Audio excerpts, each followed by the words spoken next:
कुछ नशा तिरंगे की आन का है, कुछ नशा मातृभूमि की शान का है। कुछ नशा तिरंगे की आन का है, कुछ नशा मातृभूमि की शान का है।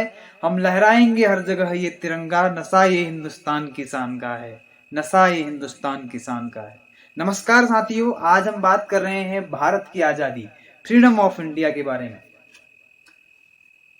आप सभी जानते हैं कि भारत लंबे समय से 200 वर्षों की लगभग गुलामी के बागडोर में जकड़ा रहा और आखिरकार 15 अगस्त 1947 को अंग्रेजों की गुलामी भरी स्थिति से, एक भयावह स्थिति से आजाद हुआ था और हमको मिली थी एक स्वतंत्रता, एक गुलामी की बागडोर से मुक्ति। सबसे पहले वीडियो में आगे बढ़ने से पहले हम बात कर लेते हैं स्वतंत्रता के बारे में कि स्वतंत्रता क्या होती है।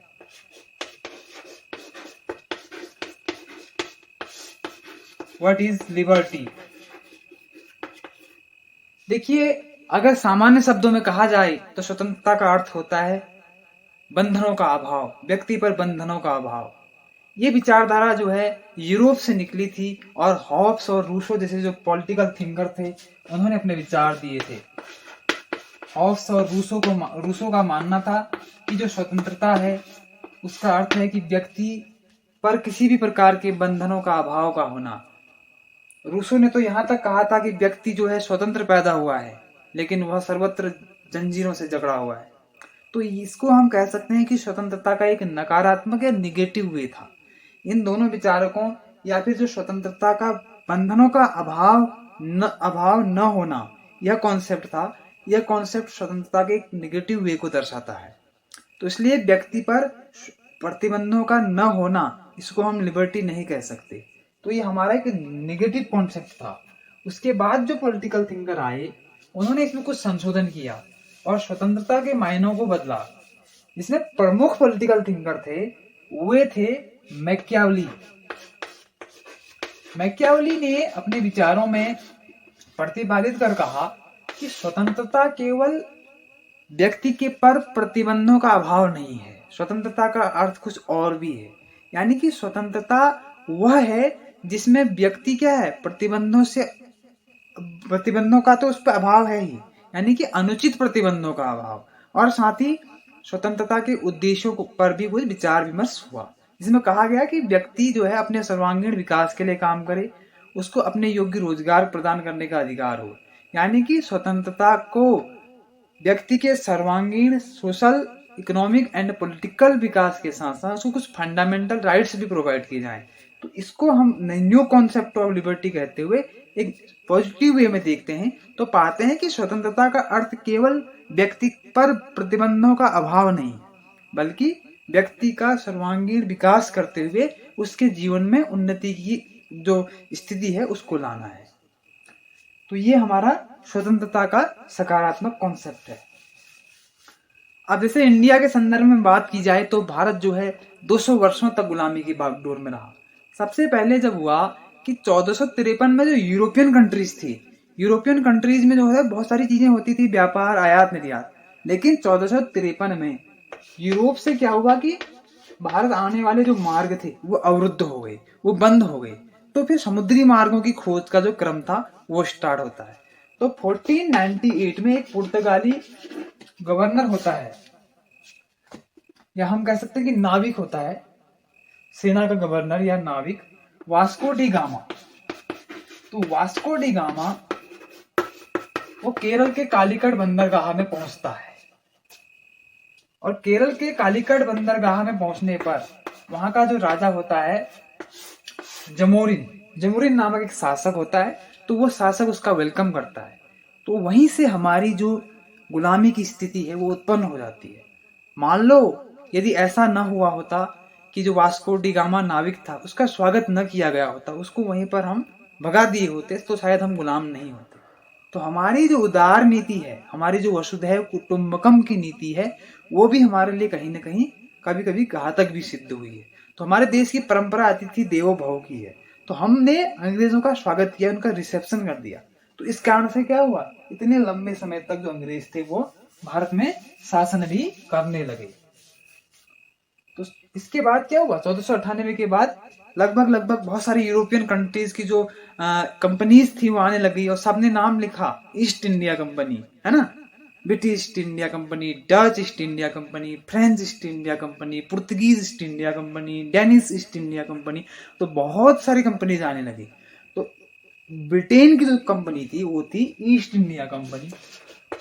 ईस्ट इंडिया कंपनी ने क्या किया, भारत में व्यापार करना स्टार्ट किया। उस समय मुगलों का शासन था, तो मुगलों से उन्होंने फरमान जारी कर लेते थे। उसके बाद धीरे धीरे क्या करने लगते थे, व्यापार के नाम पर लोगों को लूटना भी स्टार्ट कर दिया था। और सबसे जो बुरी नजर थी उनकी बंगाल पर थी, क्योंकि बंगाल क्या था, बंगाल वहां पर एक समृद्ध प्रांत हुआ करता था, बहुत सारे रिसोर्सेज बंगाल में थे। तो इन लोगों ने सबसे पहले क्या किया, बंगाल को निशाना बनाया और बंगाल प्रांत में क्या किया, ये पहुंचे और बंगाल के बहुत सारे भागों पर उन्होंने अधिकार कर लिया। और इसी क्रम को ध्यान में रखते हुए इनका बंगाल के नवाबों के साथ स्ट्रगल शुरू हो गया, क्योंकि प्रांतों में उस समय क्या हुआ करते थे, नवाब हुआ करते थे, जैसे लखनऊ का नवाब, अवध का नवाब, तो बंगाल में भी नवाब थे। तो इसी क्रम में अपनी सत्ता को बनाए रखने के लिए या अपनी महत्वाकांक्षा के कारण अंग्रेजों ने बंगाल के नवाब के साथ क्या किया, 1757 का प्लासी का युद्ध, बैटल ऑफ प्लासी इसको कहा जाता है। तो प्लासी का युद्ध, इस प्लासी के युद्ध में क्या किया गया कि इस प्लासी के युद्ध में एक अहम भूमिका का निर्वहन किया गया। किसके लिए, ब्रिटिश साम्राज्य को खड़ा करने के लिए। अंग्रेजों और सिराजुद्दौला के बीच युद्ध हुआ था और इस युद्ध में क्या हुआ था, अंग्रेजों की विजय हो गई थी। ठीक है, इससे भी अधिक निर्णायक जो युद्ध था वो था बक्सर का युद्ध, जो कि 1764 में लड़ा गया था, बक्सर का युद्ध। इस बक्सर के युद्ध में क्या किया गया, अंग्रेजों की और जो नवाब हुआ करता था सिराजुद्दौला, उसके जो हम कहते कि सेनापति था मीर जाफर। मीर जाफर जो था एक देशद्रोही हम उसको कह सकते हैं, क्योंकि वो अंग्रेजों से मिल गया था और एक नाम मात्र के रूप में सिराजुद्दौला की तरफ से लड़ रहा था। तो जिस कारण से क्या हुआ, एक हम कहते हैं ना कि धोखाधड़ी वाली स्थिति, तो एक गद्दारी हुई थी, देशद्रोही हुआ था। कौन, मीर जाफर, सिराजुद्दौला का नवाब था। तो बक्सर के युद्ध को जीत लिया गया अंग्रेजों के द्वारा। तो फिर क्या हुआ, लॉर्ड क्लाइव इसमें नेतृत्व कर रहा था। तो क्या हुआ, वहां पर द्वैध शासन लगाया गया, बंगाल की स्थिति काफी दयनीय हो गई थी, है ना। तो 1772 में वॉरेन हेस्टिंग्स के द्वारा फिर वो हटा दिया गया। तो ये चीजें हैं, एक हमारा बैकग्राउंड है, ब्रिटिश एम्पायर कैसे खड़ा हुआ। तो अपने ही लोगों ने लूटा, अपने ही लोगों ने ब्रिटिशर्स को मौका दिया। अगर अपने लोग मौका नहीं दिए होते तो कहीं ना कहीं हम गुलाम नहीं होते। तो 1757 की प्लासी की लड़ाई और 1764 का बक्सर का युद्ध एक अहम निर्णायक योगदान दिया था ब्रिटिश एम्पायर को खड़ा करने में। ठीक है, तो उसके बाद क्या हुआ, धीरे धीरे करके बहुत सारी परिस्थितियां हुई। अंग्रेजों ने क्या किया, अब उनका एम्पायर शुरू होने लगा था, तो धीरे धीरे करके उन्होंने रूल रेगुलेशन पारित करना भी शुरू कर दिए, है ना, रेगुलेटिंग एक्ट हो, कानून भी बनाना शुरू कर दिया। तो धीरे धीरे करके वो बहुत सारे भागों पर क्या करने लगे, युद्ध के थ्रू हो या फिर व्यापार के थ्रू हो, कर मुक्त व्यापार भी होने लगा था, क्योंकि उनकी एम्पायर जो थी, या हम कह सकते हैं कि उनकी जो पावर थी वो बहुत ज्यादा स्ट्रांग थी, क्योंकि उनके पास हथियार थे। और वही था, स्वागत की नीति भारत में ज्यादा थी और अपनों से गद्दारी ज्यादा थी। इसके कारण उनका एम्पायर फैलता चला गया और पूरे भारत पर लगभग लगभग उनका अधिकार हो गया था।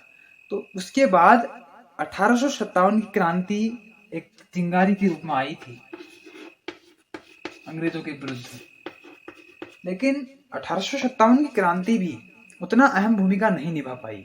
अगर 1857 की क्रांति में एकरूपता होती या सभी लोगों के कुछ व्यक्तिगत हित नहीं होते, तो कहीं ना कहीं रिवॉल्यूशन ऑफ 1857 इंडिया को इंडिपेंडेंट कराने में एक अहम भूमिका निभा दिया होता और हमको इतना बड़ा स्ट्रगल फेस नहीं करना पड़ता। तो 1857 के रिवॉल्यूशन में क्या था, है ना, जो डलहौजी था, लॉर्ड डलहौजी ने क्या किया कि राज्य हड़प नीति स्टार्ट करी थी, उसका विरोध हुआ, है ना। और उसने क्या किया, एक डॉक्ट्रिन ऑफ लैप्स को कहा जाता है, यानी कि वो किसी भी राज्य को अपने राज्य में मिलाना चाहता था। और उसने कहा, उसने एक पॉलिसी निर्धारित की कि किसी भी राज्य की अगर कोई वारिस संतान या पुत्र नहीं है तो वो राज्य क्या होगा, ब्रिटिश एम्पायर में मिला लिया जाएगा। तो झांसी की रानी हुआ करती थी लक्ष्मीबाई, उनके पास क्या था, कोई पुत्र तो था नहीं, तो उनके राज्य को डलहौजी अपने साम्राज्य में मिलाना चाहता था। तो क्या हुआ, वो भड़क गई। तो उन्होंने भी क्या किया, अपने स्वार्थ भी कह सकते हैं, और लेकिन उन्होंने जो लड़ाई लड़ी वो बहुत निर्णायक थी। वीरांगनाओं के रूप में हम कह सकते हैं, आज भी गाते हैं लोग, बुंदेली हर बोलों के मुख हमने सुनी कहानी थी, खूब लड़ी मर्दानी वो तो झांसी वाली रानी थी, है ना। तो ऐसा नहीं है कि उस समय पराक्रम या शौर्य नहीं दिखाया गया, पराक्रम और शौर्य बहुत कुछ दिखाया गया, है ना।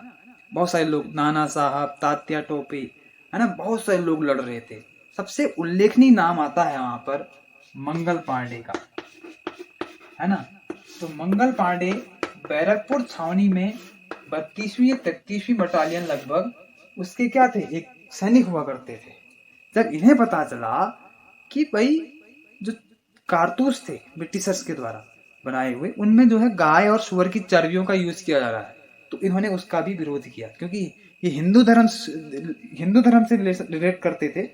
और वहीं जो मुस्लिम लोग थे, वो मुस्लिम लोग क्या थे, वो भी सैनिक थे, उनमें से भी कुछ लोग सेना में शामिल थे। तो उन्हें पता चला कि जो कारतूस है उसमें सुअर के मांस का यूज किया जा रहा है, तो इसलिए हिंदू और मुस्लिम दोनों में एक विद्रोह की भावना उत्पन्न हो गई। तो जिस कारण से क्या हुआ, 1857 की क्रांति हुई, लेकिन इसको दबा दिया गया। 1857 का विरोध, जो विद्रोह था वो क्या था, एक मुठभेड़ कह सकते हैं, लेकिन एक प्रथम स्वतंत्रता संग्राम की वहां पर हम कह सकते हैं कि नींव जल गई थी, है ना, नींव स्टार्ट हो गई थी। लेकिन ये कारगर सफल नहीं हुआ, क्योंकि इसमें सभी लोगों की लगभग अपनी कुछ स्वार्थपूर्ण नीतियां थी। किसी को राज्य चाहिए था, है ना, किसी को क्या चाहिए था, किसी को पेंशन चाहिए था, तो बहुत सारी चीजें। बेगम हजरत महल पेंशन के लिए लड़ रही थी, तो अपने अपने स्वार्थ थे। लेकिन शौर्य का, पराक्रम का जो प्रदर्शन था वहां पर बहुत ज्यादा मात्रा में दिखाई दिया गया।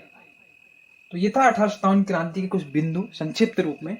लेकिन उसके बाद जो भारत में रिवॉल्यूशन आता है, अंग्रेजों की कुछ ऐसी नीतियां चलाई गई थी, है ना, जैसे स्थायी बंदोबस्त है, रैयतवाड़ी बंदोबस्त है, महालवाड़ी बंदोबस्त है, ये भू राजस्व से संबंधित थी, है ना। तो ये ऐसी व्यवस्थाएं थी जिसमें किसानों की स्थिति जो थी बहुत ज्यादा दयनीय हो गई थी। उनसे टैक्स लिया जाता था, है ना, उनकी भूमि को जो है उन पर जबरन कृषि कराई जाती थी, है ना, उपज से अधिक उनको क्या जाता था, उपज से अधिक क्या टैक्स लिया जाता था। तो जिस कारण से स्थायी बंदोबस्त, रैयतवाड़ी, महालवाड़ी व्यवस्थाएं भी कारगर सिद्ध नहीं हुई थी। तो उसके बाद जो सिचुएशन आती है वो आती है गांधी युग। या हम कह सकते हैं कि जो महान स्वतंत्रता सेनानी आए, हम कहते हैं बहुत सारे लोग शहीद हुए, तो बहुत सारी चीजें हुई थी। 1900 के बाद जब स्थितियां बहुत खराब होने लगी, 1885 में तो कांग्रेस की स्थापना हुई, तो हम कह सकते हैं कि कांग्रेस की स्थापना के बाद ही कुछ चेंजिंग आने लगा, है ना। तो अब हम बात करते हैं कुछ इंडिया, यानी कि हम बात कर रहे हैं स्ट्रगल मूवमेंट ऑफ इंडिया, या फिर हम कह सकते हैं फ्रीडम मूवमेंट ऑफ इंडिया। तो भारत का स्वतंत्रता आंदोलन सबसे पहले देखिएगा स्टार्ट हम करते हैं 1915 में। महात्मा गांधी जो है अपनी स्टडी को पूरा करने के बाद इंडिया लौटते हैं। इंडिया लौटने के बाद वो देखते हैं कि यहाँ की स्थिति काफी दयनीय हो चुकी है, बहुत ज्यादा खराब हो चुकी है। तो सबसे पहले वो क्या करते हैं, खेड़ा सत्याग्रह, चंपारण सत्याग्रह, है ना, खिलाफत आंदोलन, इनको आगे बढ़ाते हैं, क्योंकि किसानों की स्थिति खराब थी, मिल मालिकों के द्वारा शोषण किया जा रहा था, तो चीजें जो हैं वो लापरवाह थी, है ना। तो 1920 में इन्होंने देखा कि परिस्थितियां जो हैं वो बहुत ज्यादा विपरीत हो रही हैं। लोग हमारा सही, हम ब्रिटिशर्स का सहयोग कर दे रहे हैं, जिस कारण से वो लोग हमको क्या कर रहे हैं, और अधिक हमारा यूज करते चले आ रहे हैं। तो 1920 में महात्मा गांधी ने असहयोग आंदोलन स्टार्ट किया। असहयोग आंदोलन स्टार्ट करते हुए उन्होंने कहा कि हम अंग्रेजों का किसी भी प्रकार से सहयोग नहीं करेंगे।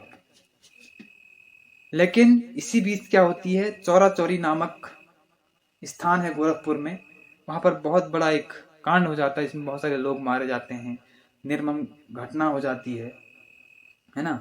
तो जिस कारण से क्या होता है, महात्मा गांधी जी क्या करते हैं, इस आंदोलन को वापस ले लेते हैं, क्योंकि अगर उनका मानना था कि इस प्रकार से अगर होगा, चीजें होंगी, तो फिर पूरे देश में इस प्रकार की भयाक्रांत स्थितियां होंगी, आग लग सकती है ना, क्योंकि भीड़ इकट्ठा होगी तो आग लगा देगी, जलाने में कोई देर नहीं लगाएगा।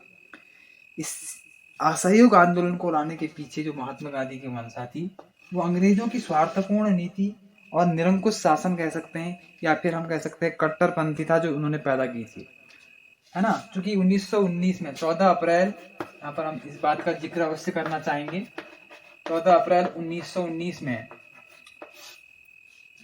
अमृतसर नामक स्थान में जलियांवाला बाग नामक स्थान में एक कांड हुआ था, जिसको हम जलियांवाला बाग हत्याकांड के नाम से जानते हैं। तो 14 अप्रैल 1919 को बैसाखी के दिन बहुत सारे लोग वहां पर इकट्ठा हुए थे। अंग्रेजों के विरोध में चर्चाएं चल रही थी, बहुत सारे बच्चे भी उसमें मौजूद थे, है ना। तो बहुत सारे बुजुर्ग भी थे, माताएं बहनें, बहुत सारे लोग, असंख्य मात्रा में हम कह सकते हैं, इतने लोग थे कि कुछ कहा नहीं जा सकता, इकट्ठा हुए थे, ब्रिटिशर्स के विरुद्ध बातें चल रही थी। तो इसी दौरान वहां पर देखिएगा जनरल डायर नामक अंग्रेज ऑफिसर वहां पर आता है, और जो निहत्थे लोग थे वहां पर बैठे हुए थे, उन बेचारों पर गोलियां चलाने के आदेश दे देता है। तो हजारों लोग मारे जाते हैं। उस मार्मिक घटना को हम अपनी स्मृति में, अपने आंखों से आज बयान नहीं कर पाते। तो ये घटनाएं इतनी भयानक थी अंग्रेजों के टाइम में, उस ब्रिटिशर्स के टाइम में, तो उसको हम आज बयान नहीं कर पा रहे हैं। हम स्वतंत्र भारत में रह रहे हैं, लेकिन हम अपनी स्वतंत्रता को आज महसूस नहीं कर पा रहे हैं। तो 1920 में क्या हुआ, गांधी जी ने इन्हीं परिस्थितियों के कारण असहयोग आंदोलन स्टार्ट हुआ। लेकिन 1920 के आसपास, 4 जनवरी के आसपास क्या हुआ, गोरखपुर में चोरा चोरी की घटना हो गई, जिसके बाद उन्होंने, गांधी जी ने असहयोग आंदोलन वापस ले लिया। उन्होंने कहा नहीं, अगर वापस न लिया गया तो बहुत ज्यादा विषम परिस्थितियां हो सकती हैं। 1930 में गांधी जी ने स्टार्ट किया सविनय अवज्ञा आंदोलन। सविनय अवज्ञा, इसने कहा कि हम किसी प्रकार की हिंसा नहीं करेंगे, किसी प्रकार से लोगों को मारेंगे नहीं, पीटेंगे नहीं, और बिना हथियार उठाए ही हम अंग्रेजों की आज्ञा का उल्लंघन करके हम कानूनों को तोड़ देंगे। तो 1930 में इन्होंने नमक बनाकर, क्योंकि अंग्रेज भारतीयों को नमक बनाने की अनुमति नहीं दे रहे थे, तो गांधी जी ने नमक बना के कानून तोड़ दिया। ठीक है, तो गांधी जी के आंदोलन है कुछ महत्वपूर्ण। उसके बाद जो सबसे जबरदस्त आंदोलन महात्मा गांधी ने चलाया था, वो चलाया था भारत छोड़ो आंदोलन। भारत छोड़ो आंदोलन, देखिएगा एक रोचक तथ्य है, इसको हम कहते हैं quit India movement. Quit India movement, quit India movement में क्या था कि 8 अगस्त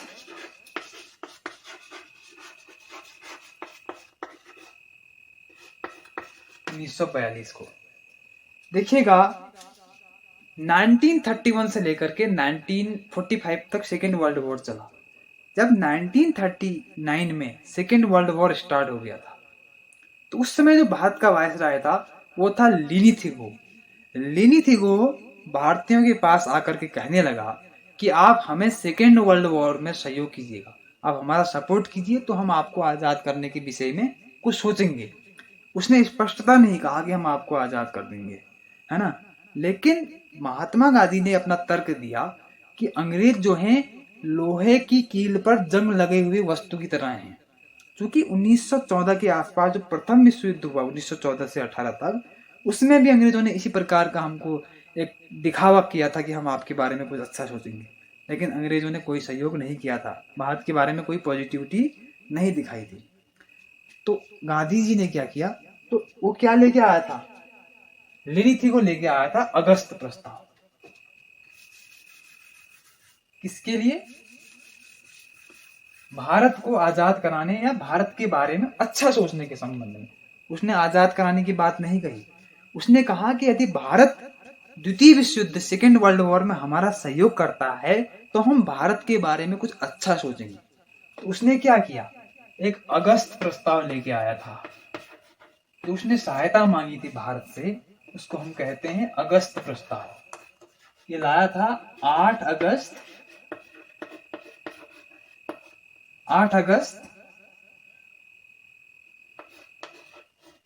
1939 के बाद मान सकते हैं, इस दौरान आया था सेकेंड वर्ल्ड वॉर में। तो वो अगस्त प्रस्ताव लेके आया, तो महात्मा गांधी ने कहा नहीं, हम तुम्हारा सहयोग नहीं करेंगे, साफ इनकार कर दिया गया। तो गांधी जी उसी डेट को, जिस डेट को वो अगस्त प्रस्ताव लेके आया था, 8 अगस्त 1942 को भारत छोड़ो आंदोलन, क्विट इंडिया मूवमेंट लेके आए। क्विट इंडिया मूवमेंट में महात्मा गांधी ने करो या मरो का नारा दिया।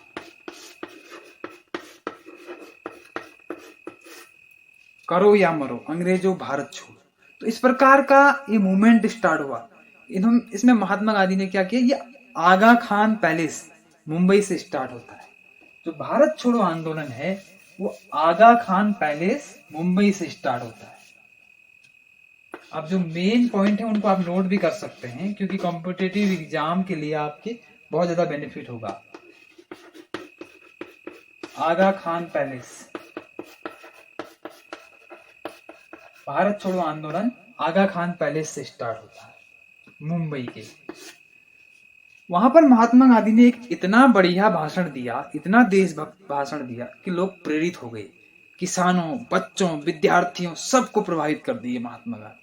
उन्होंने कहा कि विद्यार्थी वर्ग अपना स्कूल कॉलेज छोड़ दे, है ना, सरकारी नौकरी करने वाला सरकारी नौकरी छोड़ दे, ऑफिस में काम करने वाला ऑफिस छोड़ दे, आप हमारे साथ आइए, एक साथ एक छत्र के नीचे आकर के अपनी एकता दिखाइए और अंग्रेजों भारत छोड़ो के नारे को एक साकार रूप दीजिए। तो करो या मरो का नारा दिया। महात्मा गांधी ने एक एक व्यक्ति के अंदर देशभक्ति की भावना भर दी। तो जिस कारण से क्या हुआ, भारत छोड़ो आंदोलन स्टार्ट हो गया। अब अंग्रेजों ने देखा, लिनिथी को घबरा गया। उन्होंने कहा अरे ये बुढ़ा तो सबको इकट्ठा कर रहा है भाई, अब क्या होगा।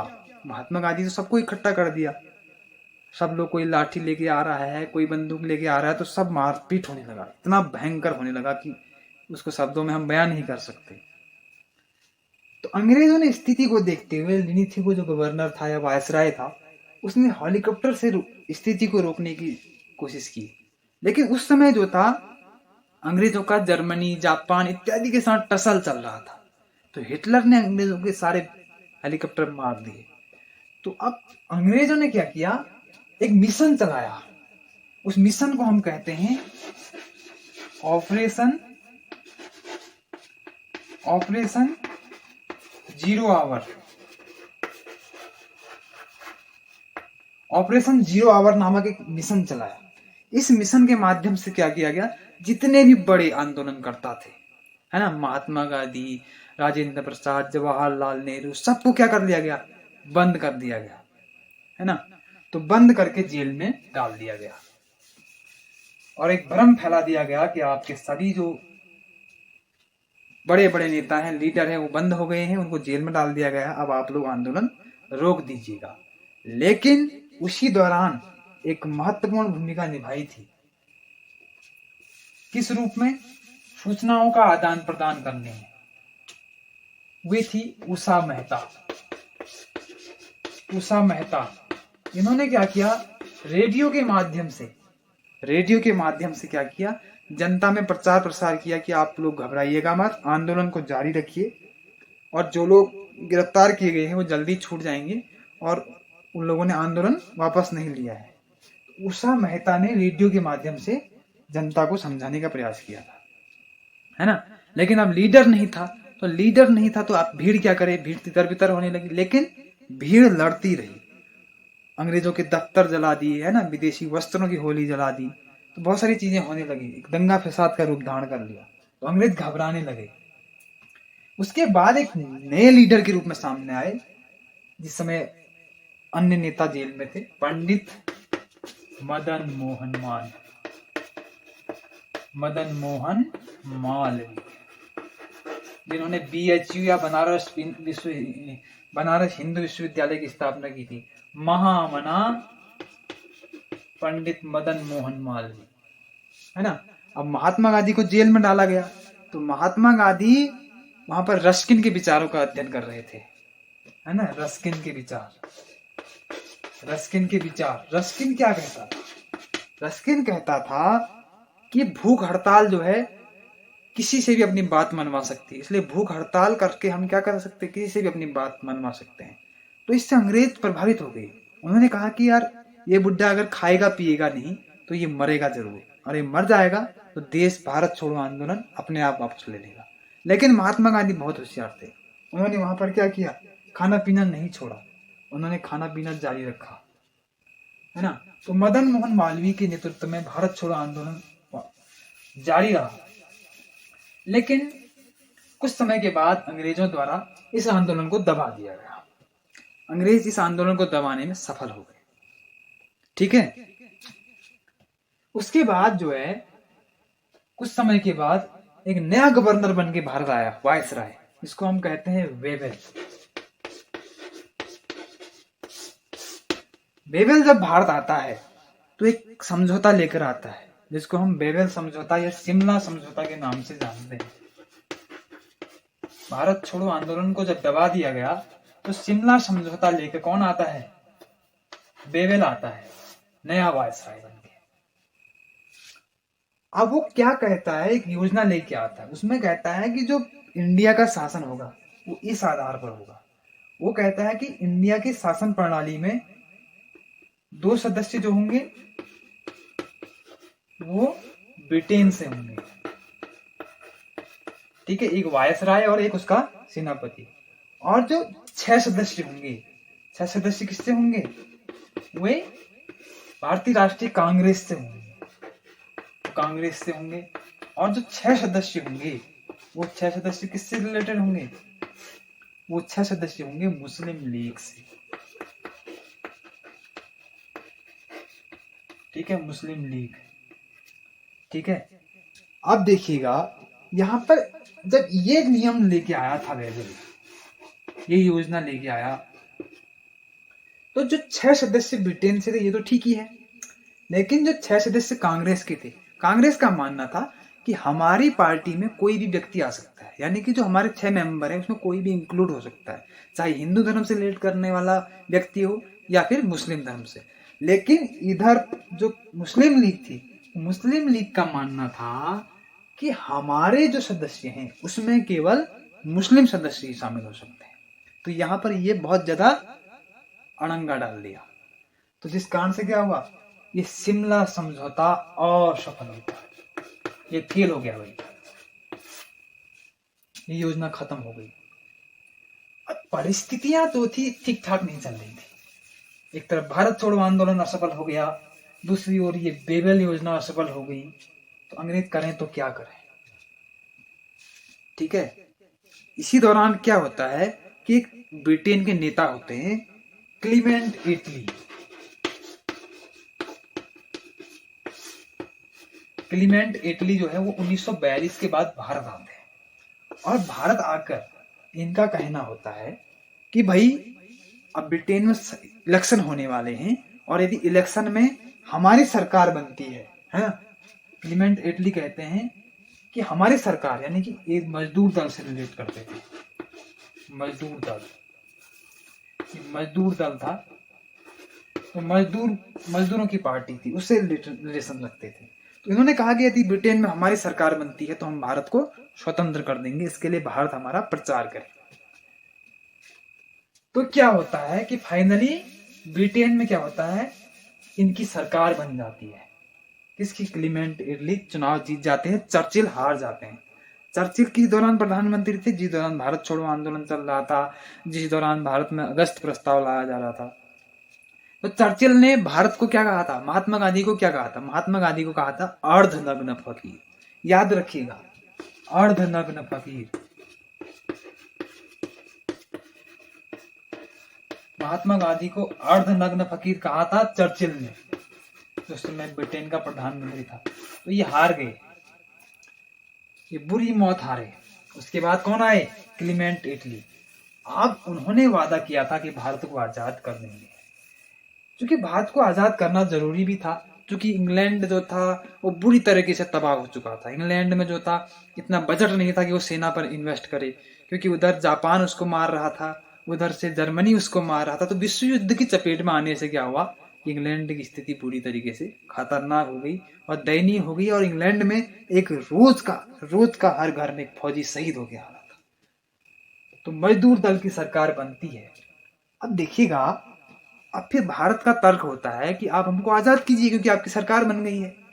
तो आजाद करने के लिए क्या होता है कि ब्रिटिश संसद में एक प्रस्ताव लाया जाता है, किसका? भारत की आजादी का।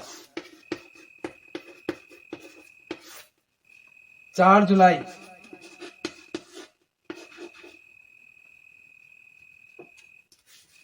इससे पहले थोड़ा सा हम कॉन्सेप्ट को समझ लेते हैं। और ब्रिटिश संसद में प्रस्ताव लाने से पहले, सरकार का गठन होने से पहले ही क्या होता है कि एक कैबिनेट मिशन भारत भेजा जाता है। ठीक है, जो ब्रिटेन में सरकार बनती है वो कहती है कि आप पहले अपना संविधान वगैरह बना लीजिएगा आराम से, तब तक हम अपनी सरकार वगैरह को स्थापित करते हैं। तो भारत में एक कैबिनेट मिशन भेजा जाता है, कैबिनेट मिशन, है ना। तो कैबिनेट मिशन की सिफारिश के आधार पर भारत में संविधान सभा का गठन किया जाता है। कब? 9 दिसंबर, याद रखिएगा, 9 दिसंबर 1946 को पहली बैठक होती है, किसकी? संविधान सभा की। और अंतरिम सरकार का गठन होता है, अंतरिम सरकार का गठन, जिसके मुखिया होते हैं जवाहरलाल नेहरू। ठीक है, तो संविधान बनाने की प्रक्रिया चलती है। 9 दिसंबर 1946 को पहली बैठक होती है और 10 दिसंबर 1946 को दूसरी बैठक होती है। ठीक है ना। संविधान सभा के स्थायी अध्यक्ष, अस्थायी अध्यक्ष होते हैं सच्चिदानंद सिन्हा और स्थायी अध्यक्ष होते हैं डॉक्टर राजेंद्र प्रसाद। क्लियर? आगे बढ़ते हैं। तो ये रहा ब्रिटेन में क्लीमेंट एटली की सरकार का बनना, उनके वादे के अनुसार भारत को स्वतंत्र करने की प्रक्रिया। तो उन्होंने कहा कि पहले आप संविधान बना लो, तो संविधान बनाने की प्रक्रिया स्टार्ट हो गई। अब ब्रिटिश संसद में एक प्रस्ताव लाया गया भारत की आजादी का। ठीक है, भारत की आजादी का 4 जुलाई 1947 को प्रस्ताव लाया गया और 18 जुलाई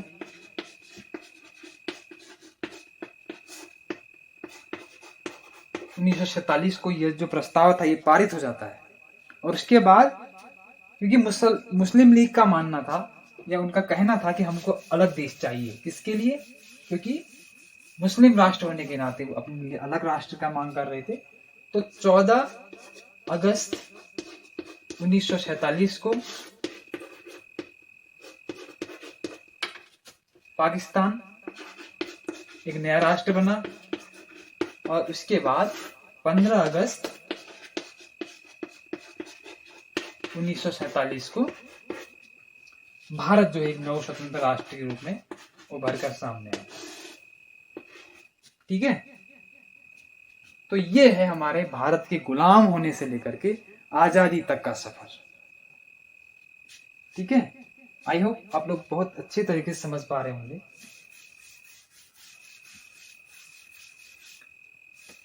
तो यहां पर एक कॉन्सेप्ट ये भी है कि भारत जो है मध्य रात्रि में ही क्यों आजाद होता है। हम कह रहे हैं कि 14 अगस्त की मध्य रात्रि को देखिएगा, जो भारत की साबरनेटी है, यानी कि भारत में शासन करने वाले जो लोग थे वो जाएंगे और नई संप्रभुता स्थापित होगी। यानी कि जाने वाला जाएगा और आने वाला आएगा। तो एक निश्चित तिथि निर्धारित कर कब से स्टार्ट होती है?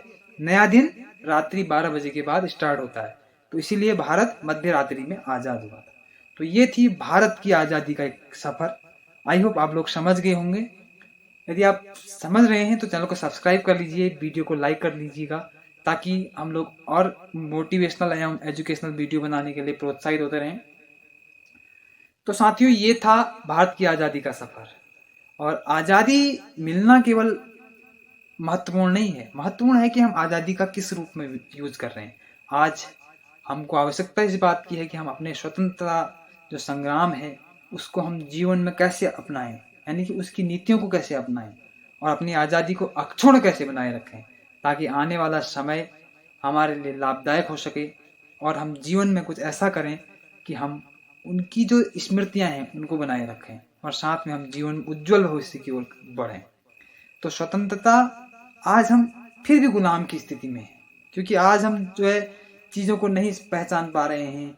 आज हम बहुत सारी ऐसी चीज़ें हैं, ऐसी सामाजिक बुराइयां हैं जिनमें हम जकड़े हुए हैं, है ना। एकता का अभाव आज भी हमारे सामने फिर से क्रिएट हो रहा है। अगर एकता हमारे अंदर होगी तो आज हमको कोई भी बाहरी राष्ट्र इस प्रकार से नीचा नहीं दिखा सकता। आज हम अगर भाईचारे के भावना से रहें, दूसरे को नीचा न दिखाएं, दूसरे की कामयाबी से हम न जलें, ईर्ष्या न पालें, तो कहीं न कहीं हम लोग एक सफल राष्ट्र के रूप में होंगे, है ना। इंडिया आज विकसित राष्ट्र नहीं है, आज डेवलपिंग राष्ट्र है। हमारा राष्ट्र विकसित राष्ट्र कब होगा? जब हमारे अंदर आपसी वैमनस्य नहीं होगा, आपसी सौहार्द होगा, हम एक दूसरे को भाई भाई की दृष्टि से देखेंगे। तो एकता का परिचय होना चाहिए, एकता के रूप में हमको रहना चाहिए, तभी जाकर के हम क्या करेंगे, एक सच्चे हिंदुस्तानी हो पाएंगे। तो इसलिए आज की वीडियो का संदेश यही है कि जितना हो सके अपनी आज़ादी को आप बनाए रखिएगा, और जितना हो सकेगा हर किसी को सम्मान दीजिएगा लाइफ में, चाहे कोई छोटा हो बड़ा हो, है ना। देशभक्ति की भावना, है ना, एक संचार के रूप में होनी चाहिए, कभी खत्म नहीं होनी चाहिए और हमेशा बनी रहनी चाहिए। और जिंदगी में नकारात्मक विचारों को त्यागिएगा, सकारात्मक विचारों को जितना हो सके ग्रहण कीजिए, ताकि आप लोगों का एक माइंड सेट क्रिएट हो सके, आप लोगों को शांति मिले, है ना। अंत में यही कि जो भरा नहीं है भावों से, बहती जिसमें रसधार नहीं, जो भरा नहीं है भावों से, बहती जिसमें रसधार नहीं, वह हृदय नहीं पत्थर है जिसमें स्वदेश का प्यार नहीं, जिसमें स्वदेश का प्यार नहीं। जय हिंद।